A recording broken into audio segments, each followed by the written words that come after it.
Olá, bem-vindos ao Portal de Luz. No nosso programa que foi ao ar no dia 14 de outubro, nós falamos sobre o porquê das guerras ainda acontecerem no nosso planeta, se elas trazem tanta dor, perdas irreparáveis a todas as pessoas envolvidas. Quem não pôde assistir, pode encontrar aqui no nosso canal, Caiba Schutel, na playlist Portal de Luz, e vai ver que falamos naquela ocasião das informações trazidas por Allan Kardec no Livro dos Espíritos, que nos explicam a respeito desse tema, e também nós refletimos sobre o progresso moral da humanidade. Hoje nós iremos avançar mais algumas reflexões sobre esse tema, que continua a ocupar a mídia diariamente e a preocupar todos nós. E se você gosta de conteúdos sobre o Espiritismo, se inscreva agora no nosso canal Caiba Schutel, e aproveite também para curtir o nosso vídeo aqui embaixo e compartilhar o link com seus amigos e familiares para ajudar a divulgar a mensagem espírita para cada vez mais pessoas. E nós vamos começar convidando todos vocês para ouvirmos juntos a mensagem psicografada por Chico Xavier. Viste o malfeitor que a opinião pública apedrejava e anotaste os comentários ferinos de muita gente. Ele terá sido mostrado nas colunas da imprensa por celerado invulgar de que o mundo abomina a presença. Entretanto, alguém lhe estudou a face esquecida de sofredor e observou que ninguém, até hoje, lhe ofertou na existência o mínimo ensejo de ser amado, a fim de acordar para o serviço do bem. Soubeste que certa mulher caiu em desequilíbrio diante de círculos sociais que fizeram pesar sobre ela a própria condenação. Alguém, todavia, enxergou-lhe a face oculta e leu nela, inscrita a fogo de aflição, a história das lutas terríveis que a acusada sustentou com a necessidade, sem que ninguém lhe estendesse mãos amigas nas longas noites de tentação. Percebeste a diferença do companheiro que se afastou do trabalho de burilamento moral em que persistes, censurado por muitos irmãos e refletidamente aliados a todos os críticos que o situam agora entre os tipos mais baixos de covardia? Alguém, contudo, analisou-lhe a face ignorada, 1000 vezes batida pelas pancadas da ingratidão, e verificou que ninguém apareceu nos dias de angústia para lenir-lhe o coração ilhado no desespero. Tiveste notícia do viciado socorrido pela polícia e escutaste os conceitos irônicos daqueles que o abandonaram à própria sorte. No entanto, alguém lhe examinou a face desconhecida de criatura a quem se negou a bênção do trabalho ou do afeto e reconheceu que ninguém o ajudou a libertar-se da revolta e da obsessão. Quando estiveres identificando as chagas do próximo, recorda que alguém está marcando as causas que as produziram. Esse alguém é o Senhor, que vê o que não vemos. Onde o mal se destaque, faze o bem que puderes. Onde o ódio se agite, menciona o amor. Em toda parte e acima de tudo, pensemos sempre na infinita misericórdia de Deus, que reserva apenas um sol para garantir a face clara da terra durante as horas de luz em louvor do dia, mas acende milhares de sóis em forma de estrelas para guardar a face obscura do planeta durante as horas de sombra em auxílio da noite, para que ela jamais se renda ao poder das trevas. Os sites e canais de notícias têm falado diariamente das guerras e conflitos que acontecem no nosso planeta. E nós resolvemos trazer então esse tema mais uma vez no nosso programa, com o intuito de refletirmos juntos sobre a importância da fé e da esperança que temos que fortalecer dentro de nós nesse momento. Nós fomos buscar no livro Pão Nosso, de autoria espiritual de Emmanuel, a mensagem Tenhamos Paz, que é o capítulo 65 desse livro. Trata-se de uma reflexão do benfeitor acerca da citação do apóstolo Paulo de Tarso, que nos diz o seguinte: tende paz entre vós. Ao lermos essa frase, vemos as dificuldades que nós mesmos nos impusemos ao longo do tempo, porque, passados praticamente 2000 anos dessa citação do apóstolo Paulo, nós ainda escolhemos viver em um mundo tumultuado, onde conflitos e guerras ainda fazem parte da nossa rotina, como o triste cenário que nós estamos vendo agora entre Israel e o grupo terrorista Hamas. Nós podemos perceber que o nosso tão valoroso livre-arbítrio tem sido usado por nós mesmos sem tanta sabedoria e amor, porque ainda estamos escolhendo resolver as nossas dificuldades do caminho através da violência e da destruição. Ainda não aprendemos a escolher o caminho do diálogo pacífico, do entendimento, da busca da concórdia, seja esse conflito entre países, entre governos, ou mesmo nos nossos ambientes familiares, nos nossos trabalhos.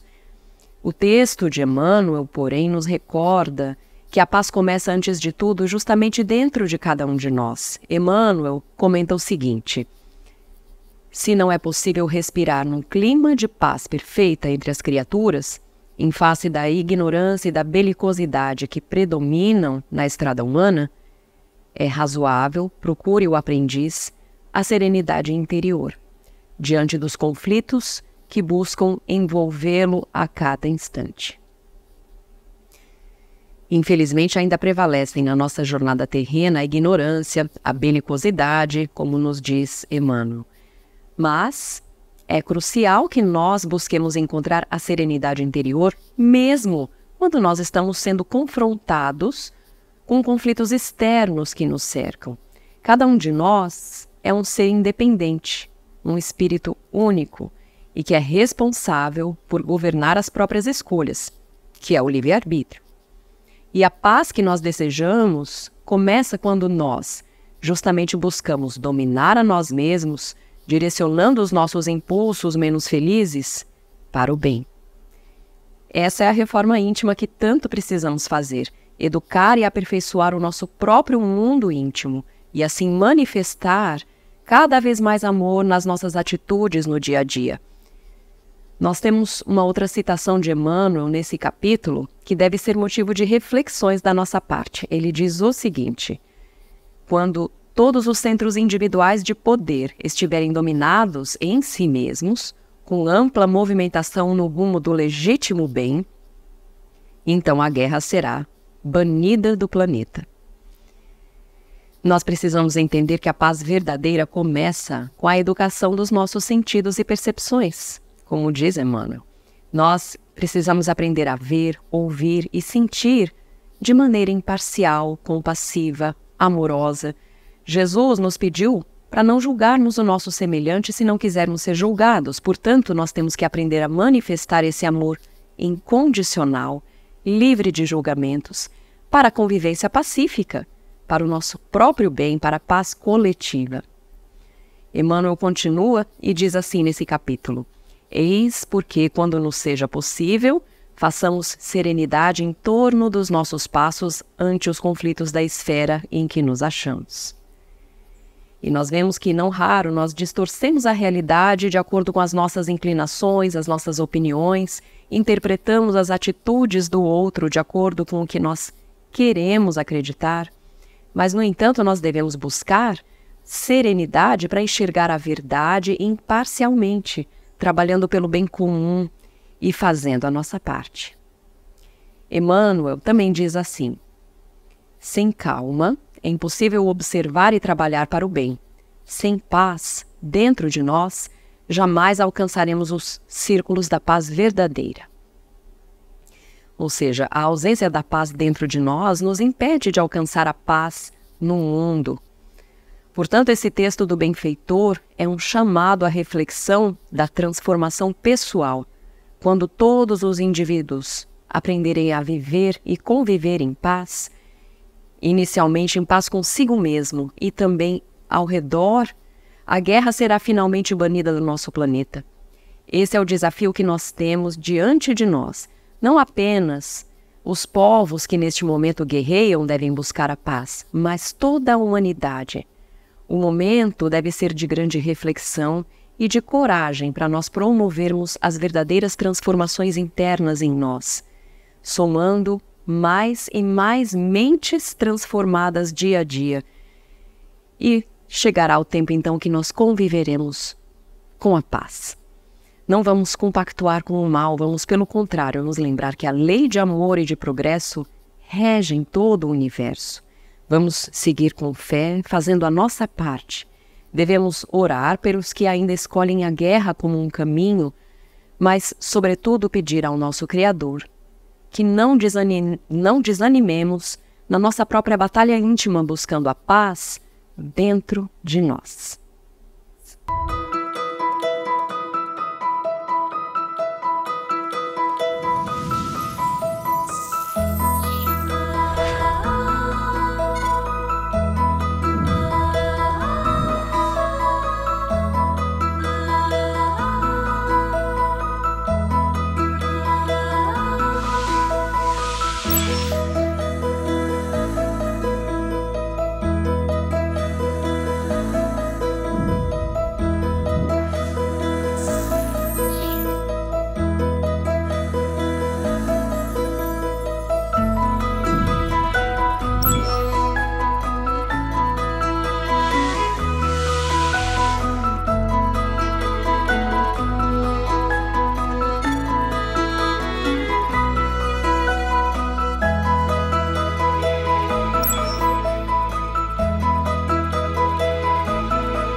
Olá, nós vamos agora ouvir a nossa amiga Sandra Marinho no quadro Educa a Tua Alma. Olá, queridos amigos, queridas amigas. O nosso tema hoje girará em torno do que todos nós desejamos, a felicidade. Segundo André Luiz, no livro Sinal Verde, psicografado pelo nosso querido Chico Xavier, em matéria de felicidade, convém não esquecer que nos transformamos naquilo que amamos. Quer dizer, uma pessoa é resultado daquilo que ama, ou seja, daquilo que ela cultiva, aprecia, pratica na sua vida cotidiana, na sua vida prática. Ela deve cultivar motivos para ser feliz. Parece simples, não é mesmo? Mas, na prática mesmo, acaba sendo muito complicado, difícil cultivar tais motivos que implicam numa vida mais feliz. Na verdade, nós complicamos muito o caminho para a felicidade. Vamos analisar alguns aspectos que podem impedir uma pessoa de encontrar a felicidade. Por exemplo, alguém que não se aceita como é. Com certeza ela nem consegue, vislumbrar o que é ser feliz, visto que não gosta e que ela não se gosta, ela não se aceita, ela não consegue nem ter esta ideia do que é ser feliz. É muito triste esse sentimento, de si próprio. O melhor é nos aceitarmos como somos, pois todos possuímos qualidades e defeitos, E temos todos o mesmo direito, as mesmas oportunidades para conquistarmos o ser feliz, o estar feliz. Nós temos o discernimento, temos as pessoas que nos amam, todos nós possuímos qualidades que nos são próprias, mas também os defeitos, pelos quais estamos aqui vivendo, que é para corrigi-los, e quem que não os tem? Quando cultivamos a autocompaixão, permanecemos grande parte do tempo com pena ou com raiva de nós. Não percebemos os outros, nem os nossos potenciais de realização. Uma condição especial para nos sentirmos felizes é exatamente na medida em que contribuímos para a felicidade dos outros. Vou repetir, uma condição para nos sentirmos felizes é exatamente uma proporção que nós, na nossa equação de vida, ela tem relação direta, o estar feliz, o alcançar a felicidade tem uma ligação direta com a felicidade que nós proporcionamos ao outro. André Luiz, na mesma lição, escreve: entretanto, a nossa felicidade será naturalmente proporcional em relação à felicidade que fizermos para os outros.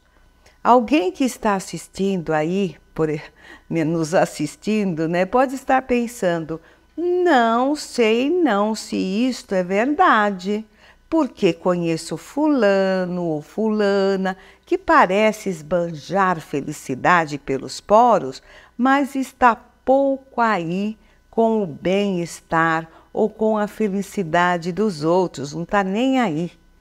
E para quem está pensando assim, o autor nos esclarece: a felicidade pode exibir-se, passear, falar e comunicar-se na vida externa, mas reside com o endereço certo na consciência tranquila. Deste modo, amigos e amigas, podemos afirmar que a felicidade é o estado de consciência. É estar quites com ela, com a nossa consciência, certo? O que significa agir com responsabilidade perante a nós, mesmos e principalmente para com o nosso próximo. Sabendo, né, como, né, alguém que consegue, de fato, ser feliz, por exemplo, sabendo, né, eu sei que não é fácil, mas sabendo como que uma pessoa, vou refazer a minha fala aqui, como uma pessoa pode conseguir ser feliz se, por exemplo, sabendo que virou as costas para o amigo só porque ele estava em péssimas condições financeiras, né, com medo de ter que emprestar algum dinheiro a ele? Como alguém pode ser feliz por ter deixado sob a responsabilidade de irmãos e irmãs, o pai ou a mãe doente? Como nós podemos ser felizes? Quem pode ser feliz se abandonou os filhos, para o outro cônjuge cuidar e ele cai na vida, no mundo, né, egoisticamente? Então, são inúmeras as nossas vivências que podem estar martelando ali nas nossas consciências, nos fazendo infelizes. Percebe? Então, a felicidade está na consciência tranquila. Podemos estar rodeados de ouro, pedras preciosas, podemos ser lindos e ter sucesso profissional, podemos ter filhos sadios e fortes, enfim, todos os motivos da felicidade, mas não conseguimos ser felizes se a consciência está a nos lembrar das responsabilidades abandonadas. Neste sentido, André Luiz nos aconselha: se você aspira a ser feliz e traz ainda consigo determinados complexos de culpa, comece a desejar a própria libertação, abraçando no trabalho em favor dos semelhantes o processo de reparação desse ou daquele dano que você haja causado em prejuízo de alguém. Certamente, a avaliação recomendada pelo autor de fazermos uma autoavaliação vai depender da nossa humildade para surtir o efeito desejável. Percebe? Por quê? Porque ninguém, né, consegue realmente ser feliz, realmente fazer esse processo dentro de si, se ele é orgulhoso, porque esse é o vilão, né? Quando nós deixamos o orgulho falar mais alto, nós nos negamos a fazer esta reflexão, né? Esta avaliação dos nossos atos e da nossa consciência. O orgulho, por quê? Porque o orgulho logo dá um jeito para encontrarmos argumentos perfeitamente defensáveis num tribunal, se a este precisássemos recorrer, claro, para manter a nossa razão ou desculpa para não alterar a situação impeditiva da nossa felicidade. É aí a nossa intenção de consertar a situação que nos tolhe de ser feliz. Está aí, né? E tudo vai por água abaixo, porque o orgulho nos impede de praticar o amor, é a força da vida. O amor é a força da vida e trabalhar pelo bem comum, tão necessário para que encontremos a felicidade. Pensemos sobre até que ponto não estamos deixando de ser felizes porque insistimos em alimentar o orgulho, o grande exterminador da boa vontade, para com todos, para os nossos irmãos de humanidade. Arremata André Luiz, né? Se você parar de se lamentar, notará que a felicidade está chamando o seu coração para a vida nova. E eu encerro, né, com o refrão de várias canções populares que usam, né, que contemplam esta verdade. Ninguém é feliz sozinho. Um grande abraço e até o próximo encontro. E agora nós vamos ouvir o nosso amigo Maida com o Momento Doutrinário. Olá, amigas e amigos, como sempre, é muito bom estarmos juntos em mais um Momento Doutrinário. Hoje convidamos a todos para refletirmos sobre o tema O Advento do Espírito de Verdade, o qual está inserido no livro Evangelho segundo o Espiritismo, capítulo 6, o Cristo Consolador, nas mensagens dos Espíritos, itens 5 até 8, onde o Espírito de Verdade, em Paris, em 1861 e 1863, deixou-nos ensinamentos profundos sobre Deus, o mundo material, o mundo espiritual, seu intercâmbio, a inexistência da morte espiritual, reencarnação e muito mais, esclarecendo-nos. Venho como outrora aos transviados filhos de Israel, trazer-vos a verdade e dissipar as trevas. Escutai-me. O Espiritismo, como o fez antigamente a minha palavra, tem de lembrar aos incrédulos que acima deles reina a imutável verdade. O Deus bom, o Deus grande que faz germinarem as plantas e se levantarem as ondas. Revelei a doutrina divinal. Como um ceifeiro reunia em feixes o bem esparso no seio da humanidade e disse: Vinde a mim, todos vós que sofreis. Mas, ingratos, os homens afastaram-se do caminho reto e largo que conduz ao reino de meu Pai e enveredaram pelas ásperas sendas da impiedade.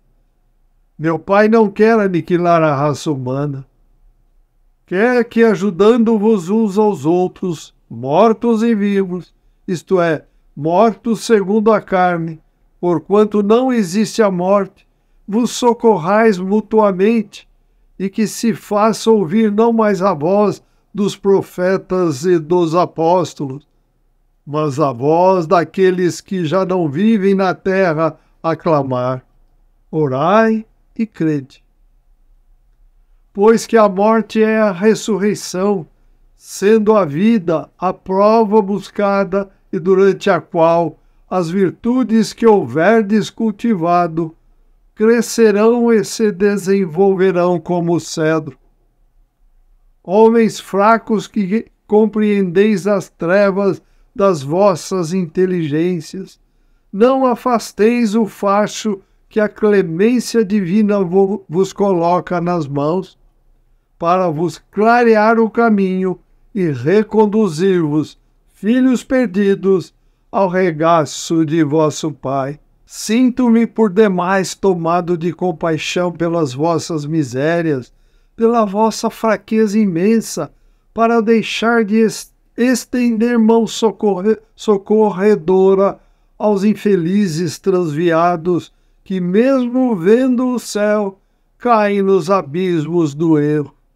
Crede, amai, meditai sobre as coisas que vos são reveladas. Não mistureis o joio com a boa semente, as utopias com as verdades. Espíritas, amai-vos, este o primeiro ensinamento. Instruí-vos, este o segundo. No cristianismo encontram-se todas as verdades. São de origem humana os erros que nele se enraizaram. Eis que do além-túmulo que julgáveis o nada, vozes vos clamam. Irmãos, nada perece.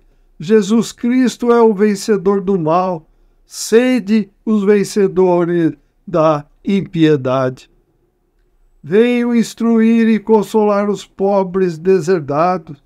Venho dizer-lhes que elevem a sua resignação ao nível de suas provas, que chorem porquanto a dor foi sagrada no jardim das oliveiras, mas que esperem, pois que também a eles os anjos consoladores lhes virão enxugar as lágrimas. Obreiros, traçai o vosso sulco, recomeçai no dia seguinte o afanoso labor da véspera. O trabalho das vossas mãos nos fornece aos corpos o pão terrestre. Vossas almas, porém, não estão esquecidas, e eu, o jardineiro divino, as cultivo no silêncio dos vossos pensamentos. Quando soar a hora do repouso, e a trama da vida se vos escapar das mãos, e vossos olhos se fecharem para a luz, sentireis que surge em vós e germina a minha preciosa semente. Nada fica perdido no reino de nosso Pai, e os vossos suores e misérias formam o tesouro que vos tornará ricos nas esferas superiores, onde a luz substitui as trevas e onde o mais desnudo dentre todos vós será talvez o mais resplandecente. Em verdade vos digo, aqueles que carregam seus fardos e assistem os seus irmãos são meus bem-amados. Instruí-vos da preciosa doutrina que dissipa o erro das revoltas e vos mostra o sublime objetivo da aprovação humana. Assim como o vento varre a poeira, que também o sopro dos espíritos dissipe os vossos despeitos contra os ricos do mundo, que são, não raro, muito miseráveis. Entretanto, se acham sujeitos a provas mais perigosas do que as vossas. Estou convosco, e meu apóstolo vos instrui. Bebei na fonte viva do amor e preparai-vos, cativos da vida, a lançar-vos um dia, livres e alegres, no seio daquele que vos criou fracos, para vos tornar perfectíveis, e que quer modeleis vós mesmos a vossa maleável argila, a fim de serdes os artífices da vossa imortalidade. Sou o grande médico das almas e venho trazer-vos o remédio que vos há de curar. Os fracos, os sofredores e os enfermos são os meus filhos prediletos. Venho salvá-los. Vinde, pois, a mim, vós que sofreis e vós que achais oprimidos, e sereis aliviados e consolados. Não busqueis alhures a força e a consolação, pois que o mundo é impotente para dá-las. Deus dirige o supremo apelo aos vossos corações por meio do Espiritismo. Escutai-o. Extirpados sejam de vossas almas doloridas a impiedade, a mentira, o erro, a incredulidade. São monstros que sugam o vosso mais puro sangue e que vos abrem chagas quase sempre mortais. Que no futuro, humildes e submissos ao Criador, pratiqueis a sua lei divina, amai e orai. Sede dóceis aos Espíritos do Senhor, invocai-o do fundo de vossos corações. Ele então vos enviará o seu Filho bem-amado para vos instruir e dizer estas boas palavras. Eis-me aqui, venho até vós, porque me chamastes. Deus consola os humildes e dá força aos aflitos que lhe a pedem. Seu poder cobre a terra e por toda parte. Junto de cada lágrima, colocou ele um bálsamo que consola. A abnegação e o devotamento são uma prece contínua e encerram um ensinamento profundo. A sabedoria humana reside nessas duas palavras. Possam todos os espíritos sofredores compreender essa verdade em vez de clamarem contra suas dores, contra os sofrimentos morais que neste mundo vos cabem em partilha. Tomai, pois, por divisa estas duas palavras, devotamento e abnegação, e sereis fortes, porque elas resumem todos os deveres que a caridade e a humildade vos impõem. E conclui o Espírito de verdade: o sentimento do dever cumprido vos dará ao espírito repouso e resignação. O coração, então, bate melhor, a alma se asserena e o corpo se forra aos desfalecimentos. Por isso que o corpo, tanto menos forte se sente, quanto mais profundamente golpeado é o espírito. Amigas e amigos, os espíritos, como podemos perceber, o Consolador prometido pelo Cristo, foi trazido ao ser humano através do Espiritismo, pois hoje temos como ter uma fé raciocinada, baseada na lógica e na razão, e não mais a fé cega baseada em dogmas. Lembremos-nos sempre de um ditado popular que diz que o pior cego é aquele que não quer enxergar o que está à sua volta, apesar de todas as suas evidências. Boas reflexões pela companhia e convidamos a todos para que continuem a acompanhar o Portal de Luz e que compartilhem esses nossos estudos nas redes sociais. Desejamos muita saúde, paz, equilíbrio e amor no coração. Até o próximo encontro. Fiquem com Deus. Um forte abraço a todos. Estamos encerrando por aqui. Se você gostou do nosso programa, curta esse vídeo, deixe os seus comentários aqui embaixo, sugestões de temas que gostaria de ouvir e compartilhe o link com seus amigos. Muito obrigada e até a próxima.